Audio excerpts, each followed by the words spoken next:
Hello friends, विधीचा स्वादमध्ये तुमचं स्वागत आहे. आज आपण बनवणार आहोत वाफेच्या वड्याची आमटी.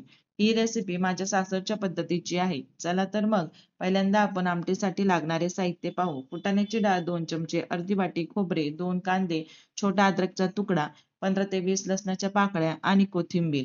हे सर्व वाटून घेऊ. त्यानंतर कढीपत्ता, कोथिंबीर, बाजरीचे 2 चमचे, तांदळाचा 1 चमचा आणि हरभरा डाळीचे 2 चमचे. पहिल्यांदा तेलामध्ये हरभरा डाळ शॅलो फ्राय करून घ्यायची आहे. मग बाजरी आणि तांदूळ शॅलो फ्राय करायचं, जेणेकरून डाळ, बाजरी आणि तांदूळ जळणार नाही. त्यानंतर आपण त्यामध्ये कढीपत्ता टाकून हे सर्व वाटून घ्यायचे आहे. तुम्ही बघू शकता वाटण वाटलेले आहे. 1 ते 2 पळी तेल गरम करायचे आहे. तेल गरम झाल्याच्या नंतर त्यामध्ये मोहरी टाकायची. मोहरी तडतडल्यावर थोडेसे जिरे, थोडासा हिंग आणि कढीपत्ता टाकायचा. नंतर कांदा खोबऱ्याचे वाटण टाकून ते चांगले परतून घ्यायचे आहे. वाटण चांगले परतल्याच्या नंतर त्यामध्ये आपण थोडेसे मसाले ऍड करणार आहोत. त्यामध्ये धना पावडर 1 चमचा, मीठ चवीनुसार, हळद अर्धा चमचा, काळा मसाला अर्धा चमचा, लाल तिखट 1 चमचा. हे सर्व मसाले आणि शालो फ्राय केलेले बाजरी तांदळाचे वाटण आपण या आमटीमध्ये टाकून देणार आहोत. ते चांगले परतले की त्यामध्ये थोडे पाणी टाकायचे आहेत. भाजी लपथपीत करून घ्यायची. शक्यतो वड्यासोबत ही आमटी पातळ चांगली लागते. वाटणामुळे ती आमटी घट्ट होते, म्हणून तुम्हाला जसे आमटीला पाणी पाहिजे तेवढे टाकून आमटीला उकळी येऊन द्या आणि त्यामध्ये थोडीशी कोथिंबीर टाकून द्या.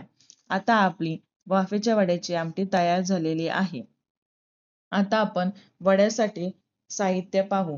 1 किलो हरभरा डाळ 1 ते 2 तासासाठी भिजून ठेवली होती. त्यामध्ये जिरे अर्धा चमचा, हळद अर्धा चमचा, बेडगी मिरची अर्धा चमचा, लसूण अर्धी वाटी आणि लाल तिखट 1 चमचा. हे सर्व मिक्सरमध्ये जाडसर वाटून घ्यायचे आणि त्यामध्ये थोडीशी हळद, थोडी कोथिंबीर आणि चवीपुरते मीठ टाकायचे आणि हे मिश्रण एकत्र एकजीव करायचं. त्यानंतर तव्यावर थोडे तेल टाकून छोट्या छोट्या आकाराचे गोलाकार वडे टाकून घेऊ. वाफेच्या वड्याची आमटी तुम्ही बाजरीच्या भाकरीसोबत तसंच भातासोबतही खाऊन बघा. खूपच सुंदर चव लागते. आमच्या घरी आम्ही थोडे फ्राय केलेले वडे बाजूला काढून ठेवतो आणि थोडे आमटीमध्ये भिजायला ठेवून देतो, म्हणजे त्याची चव खूपच छान लागते. तुम्ही बघू शकता आपले वडे टाकून झाले आहे. वड्याच्या बाजूने थोडे तेल सोडायचे आणि झाकण ठेवून मंद आचेवर थोडी वाफ घ्यायची आहे.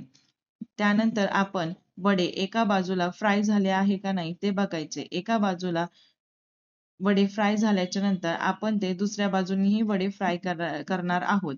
दुसऱ्या बाजूला आपण थोडेसे त्यावर तेल टाकून ते वडे फ्राय करणार आहोत.